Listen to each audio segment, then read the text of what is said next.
Hello, my name is Alexis and I'm 33 years old. Recently, I've come out of one of the most challenging periods of my life and I want to share that journey with you. It all began with my ex-husband Russell and his mother, Lori.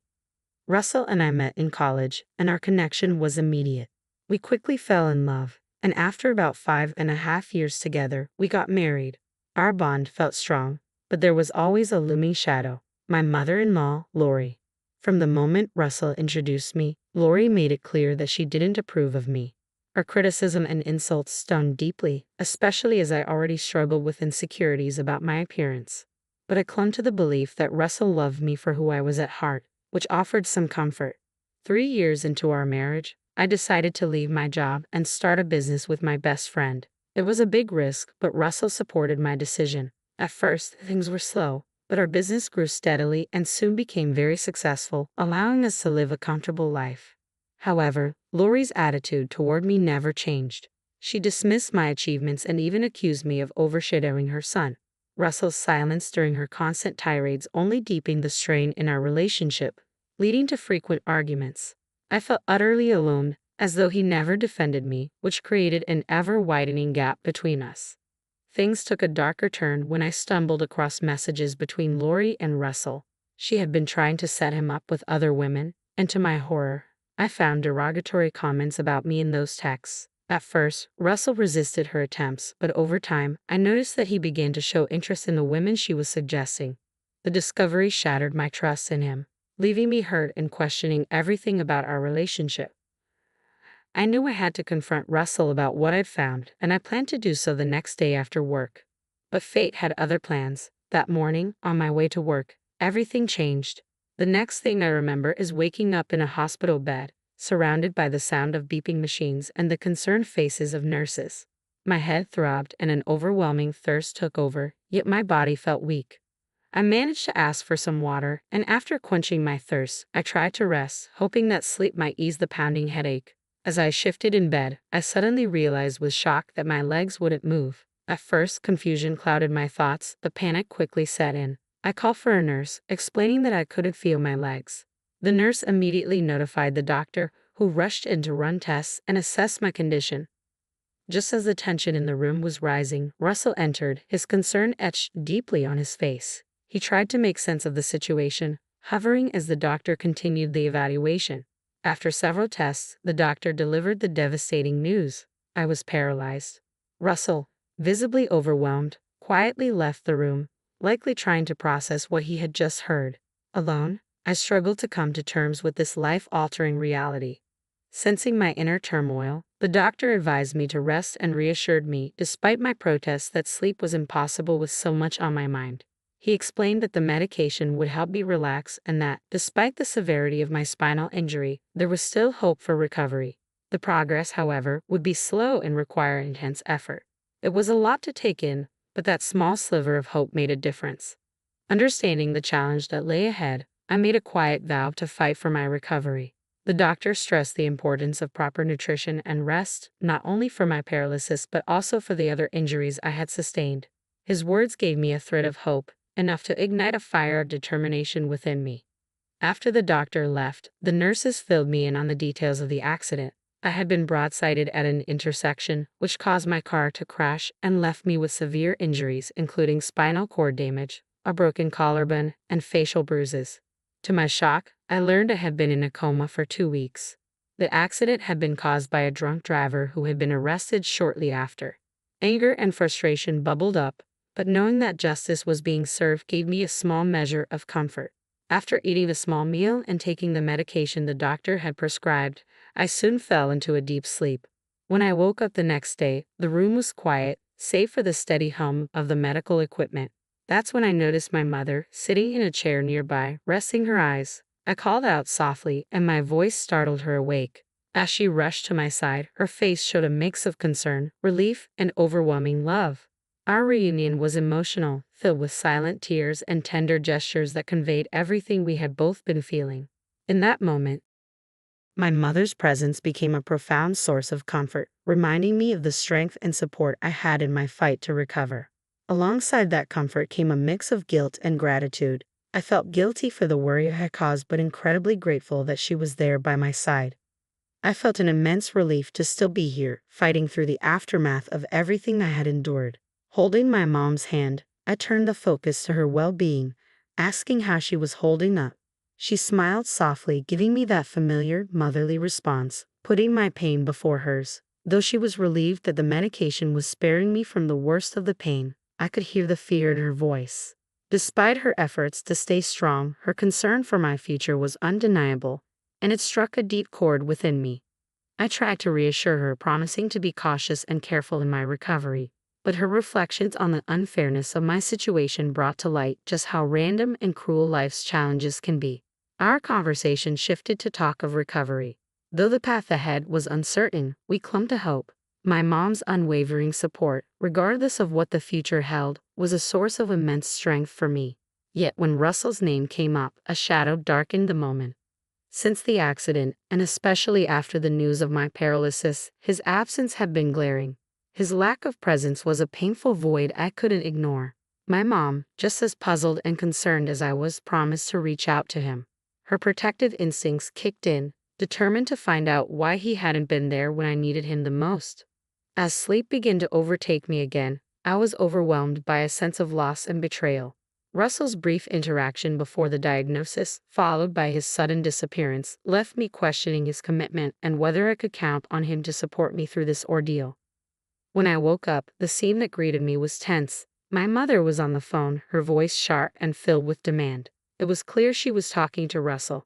The pounding in my head returned as the medication wore off, leaving me fully aware of the pain I was in. But even through the physical pain, the emotional sting of his absence hurt just as much, if not more. I quickly summoned a nurse who administered the necessary medication to ease my discomfort.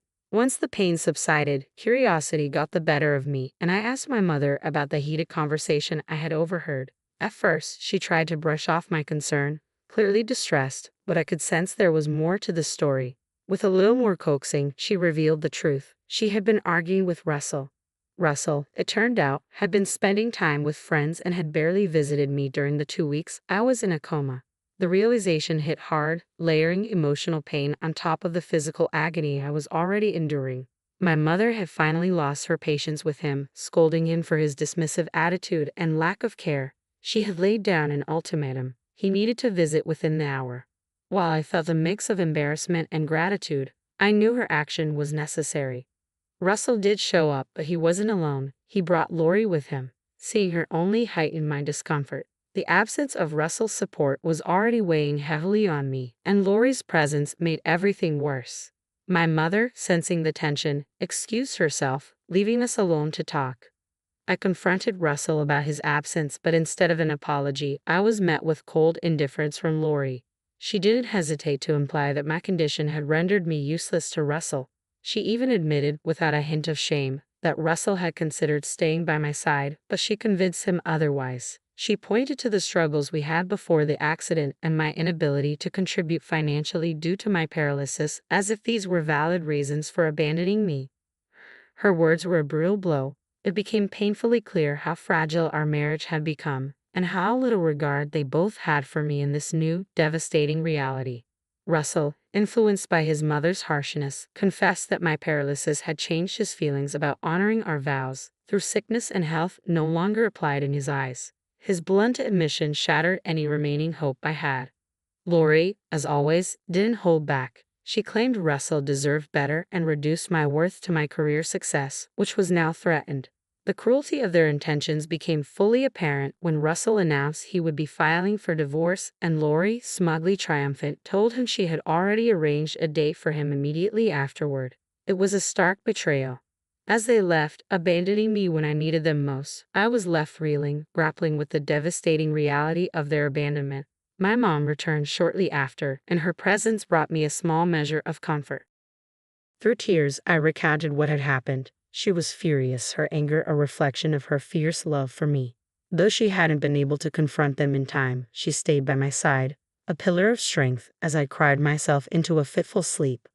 The next day, the divorce papers arrived. Signing them felt like a cold formality. As I did, I couldn't help but notice the look of triumph on Lori's face and the relief on Russell's, a bitter reminder of the cruelty of being abandoned by the person you thought would stand by you through anything. I thought Russell had truly loved me, especially at such a vulnerable moment. The weeks that followed his abandonment were some of the darkest of my life, consumed by deep depression. It felt as if a vital part of me had been stripped away, leaving my world devoid of color. Yet through it all, my mom remained my silent stronghold. She didn't need grand gestures. Her presence alone was a quiet testament to her unwavering support. She brought me my favorite meals, fresh flowers, and comfort in ways only a mother could. Her strength helped me face each day, even as I struggled to navigate the overwhelming changes ahead. After my diagnosis and Russell's cruel departure, I was eventually cleared to begin physical therapy and start a regimen of medications aimed at managing my paralysis. A skilled physical therapist was recommended, and my sessions were scheduled to start in a week. But in truth, I felt defeated, with no desire to do anything but remain in bed and wallow in my grief. I missed the first couple of therapy appointments, a clear sign of how deeply I had sunk into despair. My mom, patient as she was, finally reached her limit. One afternoon, she confronted me, expressing her frustration with my continued withdrawal from life. I tried to explain how utterly defeated I felt, how pointless everything seemed, but she wasn't having it. She told me, in no uncertain terms, that I still had the power to change my circumstances, at least to some degree. She challenged my passivity, arguing that even the smallest step forward was better than staying stuck in my sorrow. Her words struck a chord. She pointed out that while my body might be compromised, my intellect and spirit were still intact, and I could leverage them to reclaim some control over my life. She even suggested that proving Russell and Lori wrong might be just the motivation I needed. The thought of regaining even a fraction of my strength, of showing them I wasn't as broken as they believed, resonated with me. Taking her advice to heart, I hesitantly agreed to start working from home. At first, it was partly to appease her, but also to escape the persistent encouragement that I knew was well-meaning but hard to hear in my state. Yet surprisingly, that decision marked a turning point. I stepped back into my role in the business, thanks in large part to my best friend and business partner, who had skillfully kept things afloat during my absence. Her visits were infrequent, dictated by the demands of our work, yet each one served as a reminder of the life waiting for me beyond my self-imposed isolation. This small shift toward action marked the beginning of a long journey of recovery and self-assertion, driven by my mother's unwavering support and the realization that succumbing to despair wouldn't undo the pain but could deepen it. Upon returning to work, I lightened my partner's load, and our team welcomed me back with warm smiles, concern, and palpable relief at my renewed involvement. I reassured them of my well-being and quickly found my rhythm again, much to my mother's delight. This positive shift paralleled my commitment to physical therapy, which I attended 4 times a week. Despite the initial embarrassment and challenges, I was determined to push through. The catalyst for my renewed sense of purpose came unexpectedly when I stumbled upon a Facebook post by Russell announcing his remarriage. The post, with its thinly veiled jabs at our past, ignited a fierce resolve within me, not just to recover but to excel beyond my previous achievements. What started as anger transformed into a powerful motivator, fueling my dedication over the next 5 years. The journey was far from easy. The first 3 years were dedicated to regaining my ability to walk, a milestone I celebrated with the help of a cane. The following 5 years were focused on driving my business to significant success and recognition, a testament to my hard work and determination. Yet true satisfaction eluded me until an unexpected opportunity for retribution arose. In a twist of fate, Russell's company began to flounder just as mine was positioned for growth. We proposed a merger under terms that favored us, granting us considerable control. Walking into the first meeting post-merger, cane in hand but standing tall, I relished the look of shock on Russell's face, a silent victory. This moment represented not only a personal triumph but also a new chapter in my professional life, one where I could finally put the past grievances to rest. With each confident stride, my heels clicked against the floor, echoing the strength I had reclaimed. I stepped into the room, a living testament to my recovery, a sharp contrast to the frail image Russell had last seen. As I announced my new role as CEO, I laid out the upcoming organizational changes, hinting at a streamlined team structure. While the implications were broad, the message was unmistakably clear. especially to Russell, who was now the prime candidate for dismissal.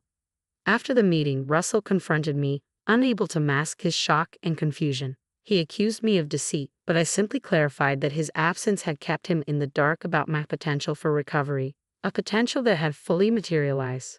When he suggested that revenge motivated my rise, I dismissed his claims with the same cold indifference he had once shown me, making it evident that my ambition far exceeded any desire for petty retribution. As he pleaded for professionalism, he shared personal news about expecting a child, but I recognized that this moment was not about reviving old grievances. It was about moving forward, asserting my strength and independence in the face of adversity. My success and recovery were no longer shackled to the past. They were stepping stones toward a future I was determined to build on my own terms. When Russell invoked his need for stability in light of his impending parenthood, I couldn't help but recall the very words he had once used to belittle our relationship. The irony of his appeal did not sway my decision. I informed him that his termination letter was already prepared, marking the end of his tenure. His reaction, a mix of shock and indignation, reflected the abandonment I had felt during my darkest times. As I left him to grapple with the consequences of his actions, a surge of empowerment coursed through me, a stark contrast to the vulnerability I had once known. Later that day, Lori's attempts to vilify me through calls and messages only reinforced the righteousness of my actions. Her insults were met with a reminder of her role in the unraveling of my marriage and well-being. While this exchange was bitter, it underscored the profound transformation I had undergone, from a position of helplessness to one of strength and resolve. The sweetness of this victory lay not just in retribution but in the affirmation of my resilience. The support and encouragement I received during my lowest moments had been instrumental in this journey. I learned a valuable lesson: from the depths of despair, the only direction left is upward. With each step forward, I moved away from the shadows of my past, embarking on a path defined by my strength, determination, and newfound independence.